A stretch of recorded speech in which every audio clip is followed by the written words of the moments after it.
जय बाळा मित्रांनो, एक थोडक्यात अगदी 3-4 मिनिटाचा व्हिडिओ हा होईल, पण अगदी महत्त्वाचा आहे. मला वाटतं हा जर व्हिडिओ तुम्ही बघितला तर तुमचा बराच लॉस होण्यापासून तुम्ही बचावाल किंवा स्वतःला आवराल.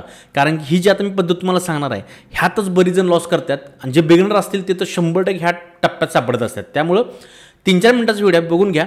बऱ्यापैकी लॉस कंट्रोल होण्याचा ह्यातून फायदा होईल. तर काय होते माहिती आहे का, मार्केटमध्ये 3 गोष्टी काम करतात. तुम्हाला माहिती आहे, एक तर मार्केट अपट्रेंड असणार आहे किंवा मार्केट डाऊन ट्रेंड असणार आहे किंवा मार्केट कन्सोलिडेशन असणार आहे. मग ह्यामध्ये होते कसं, गणतंय कसं किंवा मोठी लोक गणतात कसं आपल्याला. एक तर तुम्ही बेसिक शिकला असेला की मार्केट ज्यावेळी अपट्रेंड असतं त्यावेळी काय करतं, हायर हाय करतं आणि लोअर हाय करतं. म्हणजे कसं बघा, हायर हाय, हा एक हाय असणार, इथं काय लो होणार, परत हाय वर होणार, परत लो ह्याच्या जरा खाली होणार. म्हणजे लोअर हाय जो हा लो आहे ह्याच्यापेक्षा ह्याच्या वरचा लो होणार आणि हा हाय ह्याच्यावरचा हा हाय होणार. म्हणजे मग हायर हाय असं त्याचं चाल असते, बरोबर आहे का. मग याला आपण काय म्हणतो, इम्पल्सिव्ह वेव्ह म्हणतो आणि याला करेक्टिव्ह वेव्ह म्हणतो. बरोबर आहे, बरोबर आहे. इम्पल्सिव्ह वेव्ह नेहमी मोठी असते आणि करेक्टिव्ह वेव्ह नेहमी लहान असते. आता ही सोडून द्या, काय टर्मॉलॉजी लक्षात घ्यायची गरज नाही.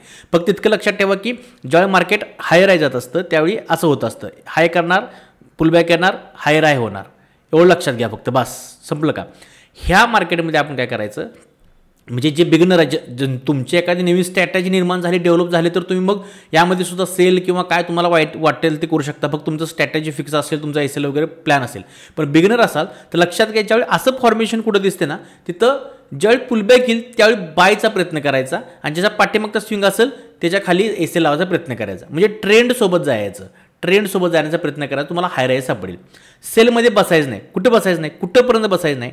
हे जे स्ट्रक्चर आहे की नाही, कधी ब्रेक होतं माहिती आहे का, ज्यावेळी जो लोअर हाय होत असतो तो लोअर लो तोडल्याशिवाय ब्रेक होत नसतो. थोडक्यात समजा आता हा ट्रेंड मार्केटला ब्रेक करायचा आहे, तोडायचा आहे, तर मार्केट काय करणार माहिती आहे का, थोडंसं कन्सोलिडेशन येतं होईल, थोडंसं कदाचित होईल, कन्सोलिडेशन थोडंसं होईल किंवा डायरेक्टच खाली यायला लागेल. आणि ज्यावेळी हा मागचा जो लो आहे की नाही, ह्या लोपेक्षा हा लो झाला खाली जास्त आणि परत मार्केट वर गेलं आणि जे काय हाय आहेत त्या हायच्या थोडा खाली हाय झाला आणि परत मार्केट खाली आलं नाही, ओळखायचं मार्केटनं स्ट्रक्चर ब्रेक केले. मार्केटनं जे अपट्रेंड दिला होता स्ट्रक्चर मार्केटनं सोडलंय, मार्केटचा मूड आता आहे खाली जाण्याचा. मग त्यावेळी काय करायचं, आपण पुन्हा एकदा चांगला याचा पुलबॅक बघायचा, परत आणि हायला गेलं मार्केट की ओळखायचं ह्या लोपेक्षा हा लो जादा झाला आहे आणि हाय या हायपेक्षा हा एक कमी आहे. त्यामुळे मग ह्याच्या पुलबॅकच्या वेळी इथे कुठं तुम्ही एंट्री घेऊ शकता सेल साईडला आणि स्विंगच्या वरचा एसएल घ्यायचा आणि ही ट्रेंड कंटिन्यू करायचा प्रयत्न करायचा. आता हे सिंपल नजरेला दिसण्यासाठी, कारण काय होतं माहिती आहे का, बऱ्याच वेळा काय होते, नवीन लोक आहेत इथं आल्यानंतर काय करणार, मार्केट पडलं म्हणून इथं काय तर ब्रेकडाऊन बघणार आणि इथं सेल करणार आणि मार्केट सापडतात तो बिचारी, म्हणजे त्या मोठ्यांच्या कचाड्यातनं सापडतात. त्यामुळे सिंपल नजर ठेवायचा प्रयत्न करा की बाबा ह्या प्रकारे झालं तर मी इथं कुठेतरी ॲडजस्ट करीन. हे एक प्रकार.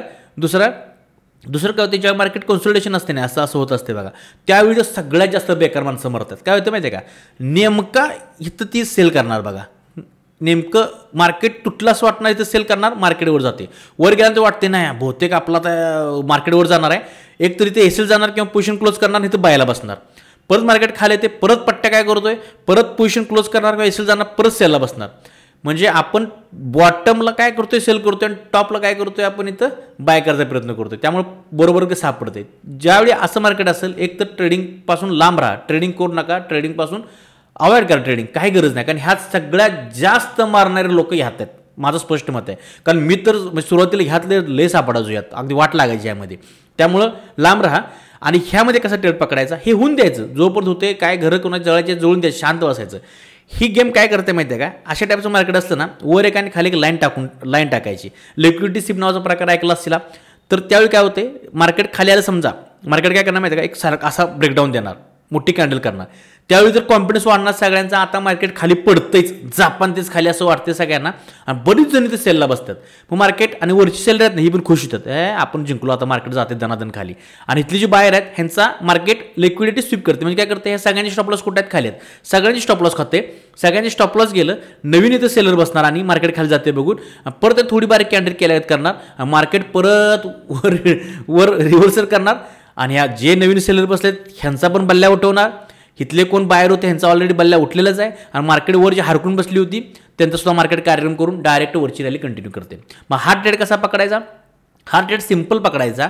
ज्यावेळी अशी लिक्विडिटी स्वीप होत्या त्यावेळी बघायचं लिक्विडिटी स्वीप झाले का, आणि त्यानंतर जर ग्रीन कॅन्डल झाली तर इथं कुठंतरी एंट्री घ्यायची बायची काय, आणि ह्याच्या खालचा एसएल लावायचं बरं का, आवर्जून लावायचा लोचा एसएल लहान होईल आपला. पण समजा मार्केटनं चुकून ट्रेंड कंटिन्यू केला, मार्केटला खालीच जायचा, तर आपला एसएल जर मार्केट जाऊ दे, पण याच्या खालचा एसएल करायचा आणि अशी परिस्थिती झाल्याशिवाय ट्रेड घ्यायचा नाही. आणि तुम्ही जर समजा वर बसला असाल इथं कुठेतरी सेलिंगला, नशिबान असाल, मार्केटनं ब्रेकडाऊन दिलाय आणि परत मार्केट अशी ग्रीन कॅन्डल वर यायला लागले, तर सावध व्हायचं, एसएल कॉस्ट कसून ठेवायचं, मार्केट लिक्विडिटी स्वीप करून वरच्या सगळ्यांची एसएल करून वर जाण्याची शक्यता असते. तर ह्या प्रकारे तुम्ही काम करू शकता. आणखी तुम्हाला काही शंका असेल निश्चित माझा नंबर आहे डिस्क्रिप्शनमध्ये, मला व्हॉट्सअप करा, फोन करा किंवा इथं कमेंट करा, आपण नक्की सोडायचा प्रयत्न करू. थँक्यू, धन्यवाद, जय बाळूमामा.